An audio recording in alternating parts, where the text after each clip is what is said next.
Colombia's last active guerrilla group, the National Liberation Army, known by its Spanish acronym, the ELN, unilaterally suspended a seventh round of peace talks with the government and requested an extraordinary meeting with the Colombian government.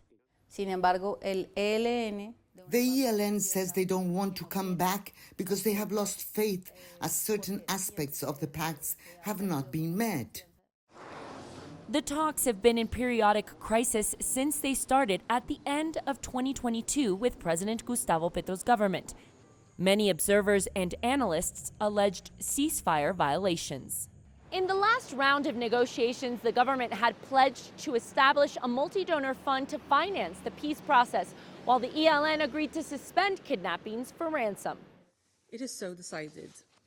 In New York, the head of the UN verification mission called on supporting Colombia's decision to prioritize peace efforts no matter how difficult and demanding of patience it has been. I trust that this Council will echo our calls to encourage all actors in Colombia to redouble their efforts to implement the 2016 peace agreement and to pursue dialogue as a way to further consolidate peace in the country.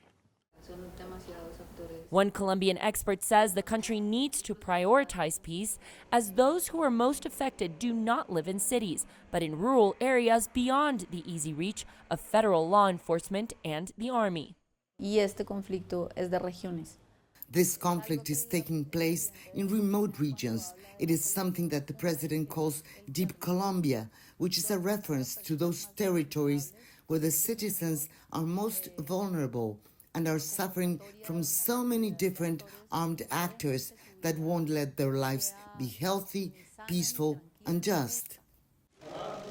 On Tuesday, Colombia's President Gustavo Petro met with Venezuelan President Nicolás Maduro in Venezuela.